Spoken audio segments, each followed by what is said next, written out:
Hi friends, ನಿತ್ಯಸವಿ ಚಾನಲ್ಗೆ ಸ್ವಾಗತ. ಇವತ್ತು ನಾನು ರವೆ ಉಪ್ಪಿಟ್ಟು ಮಾಡ್ತಾಯಿದ್ದೀನಿ. ಒಬ್ಬೊಬ್ಬರಿಗೂ ಉಪ್ಪಿಟ್ಟು ಅಂದರೆ ಇಷ್ಟ ಆಗಲ್ಲ. ಈ ಥರ ಒಂದು ಸಲ ಟ್ರೈ ಮಾಡಿ ನೋಡಿ.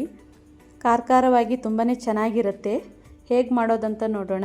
ಈಗ ಒಂದು ಕಡಾಯಿ ಇಟ್ಕೊಂಡಿದ್ದೀನಿ. 1 ಸ್ಪೂನ್ ಆಗುವಷ್ಟು ತುಪ್ಪ ಹಾಕ್ಕೊಂಡಿದ್ದೀನಿ. ಈಗ 1 ಸ್ಪೂನ್ ಆಗುವಷ್ಟು ಆಯಿಲ್ ಹಾಕ್ಕೊಂಡಿದ್ದೀನಿ. ಇದರಲ್ಲಿ 1 ಲೋಟ ಆಗುವಷ್ಟು ರವೆ ತೊಗೊಂಡಿದ್ದೀನಿ. ಈಗ ಮೀಡಿಯಮ್ ಫ್ಲೇಮಲ್ಲೇ ಇದನ್ನೇ ಹುರ್ಕೋಬೇಕು.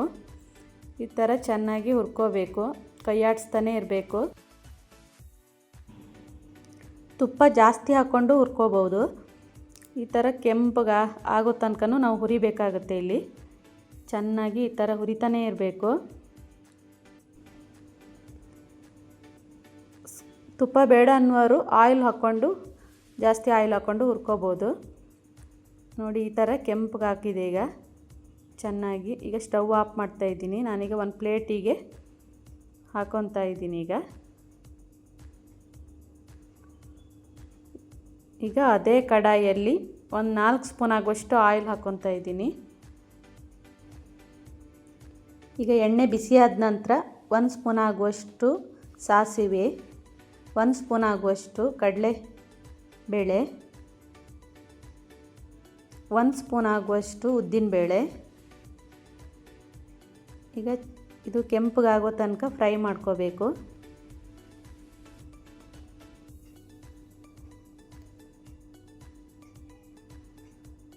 ಈಗ ಇದು ಕೆಂಪಗಾಗಿದೆ. ಈಗ ಇದು 1 ಈರುಳ್ಳಿ ತೊಗೊಂಡಿದ್ದೀನಿ, ಚಿಕ್ಕದಾಗಿ ಕಟ್ ಮಾಡಿ. ಇದನ್ನು ಸಹ ಈಗ ಚೆನ್ನಾಗಿ ಫ್ರೈ ಮಾಡ್ಕೋಬೇಕು. ಈಗ ಇದು ಚೆನ್ನಾಗಿ ಫ್ರೈ ಆಗಿದೆ. ಈಗ ನಾನು ಇದಕ್ಕೆ ಕರಿಬೇವು ಸೇರಿಸ್ತಾ ಇದ್ದೀನಿ. ಇದನ್ನು ಸ್ವಲ್ಪ ಹೊತ್ತು ಫ್ರೈ ಮಾಡ್ಕೋಬೇಕು.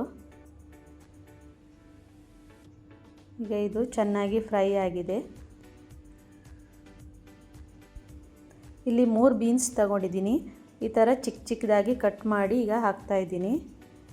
ಒಂದು ಅರ್ಧ ಕ್ಯಾರೆಟ್, ಒಂದು 5 ಹಸಿಮೆಣಸಿನ್ಕಾಯಿ, ಒಂದು 1/4 ಬೌಲ್ ಆಗುವಷ್ಟು ಹಸಿ ಬಟಾಣಿ ತಗೊಂಡಿದ್ದೀನಿ. ಇಲ್ಲಿ ಇದಕ್ಕೆ ಹಾಕ್ತಾಯಿದ್ದೀನಿ. ಈಗ ಇದನ್ನೇ ಚೆನ್ನಾಗಿ ಫ್ರೈ ಮಾಡ್ಕೊತಾ ಇದ್ದೀನಿ. ಈ ಥರ ಫ್ರೈ ಮಾಡ್ಕೊಳ್ಳೋದ್ರಿಂದ ಉಪ್ಪಿಟ್ಟು ಚೆನ್ನಾಗಾಗುತ್ತೆ.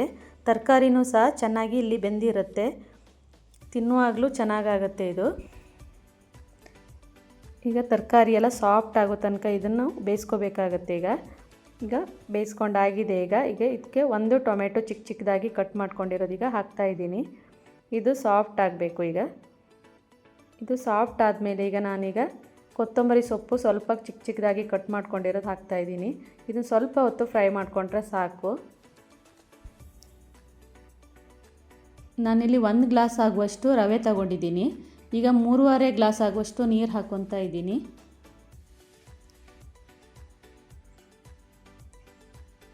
ಮೂರುವರೆ ಗ್ಲಾಸ್ ಆಗುವಷ್ಟು ನೀರು ಹಾಕ್ಕೊಂಡಾಗಿದೆ. ಈಗ ನಾನು ಕಲರ್ ಬರಲಿ ಅಂಥೇಳಿ ಒಂದು 1/4 ಸ್ಪೂನ್ ಆಗುವಷ್ಟು ಅರಶಿನ ಹಾಕ್ಕೊತಾ ಇದ್ದೀನಿ. ಬೇಕಿದ್ದರೆ ಹಾಕೋಬೋದು, ಇಲ್ಲಾಂದರೆ ಸ್ಕಿಪ್ ಮಾಡ್ಬೋದು.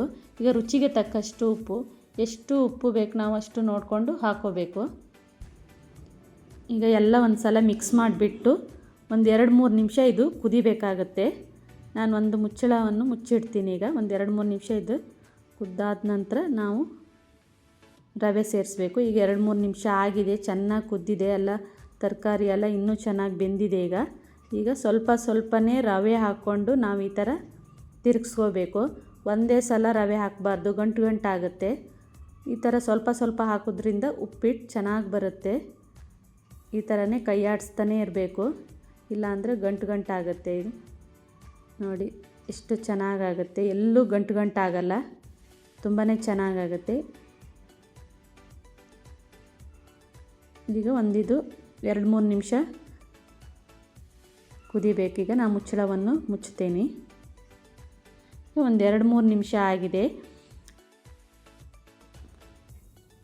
ಈಗ ಒಂದು 3 ಸ್ಪೂನ್ ಆಗುವಷ್ಟು ಕಾಯಿ ತುರಿ ಹಾಕ್ತಾಯಿದ್ದೀನಿ. ಈ ಥರ ಹಾಕೋದ್ರಿಂದ ತುಂಬಾ ಚೆನ್ನಾಗಾಗುತ್ತೆ. ಉಪ್ಪಿಟ್ಟು ಟೇಸ್ಟು ತುಂಬ ಚೆನ್ನಾಗಿರುತ್ತೆ.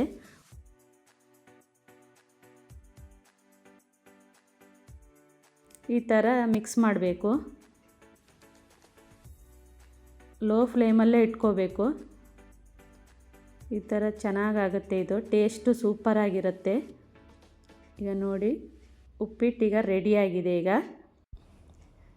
ಬೆಳಿಗ್ಗೆ ಬೇಗನೆ ಬ್ರೇಕ್ಫಾಸ್ಟ್ ಮಾಡ್ಕೋಬೋದು. ತುಂಬ ಈಸಿಯಾಗಿ ಸಿಂಪಲ್ಲಾಗಿ ಮಾಡ್ಕೋಬೋದು. ತುಂಬಾ ಚೆನ್ನಾಗಾಗುತ್ತೆ. ನೀವು ಒಂದ್ಸಲ ಇದೇ ಥರ ಟ್ರೈ ಮಾಡಿ. ಇವತ್ತಿನ ಈ ರೆಸಿಪಿ ಇಷ್ಟವಾದರೆ ಲೈಕ್ ಮಾಡಿ, ಸಬ್ಸ್ಕ್ರೈಬ್ ಮಾಡಿ, ಫ್ಯಾಮಿಲಿ ಫ್ರೆಂಡ್ ಜೊತೆ ಶೇರ್ ಮಾಡಿ. Thank you all.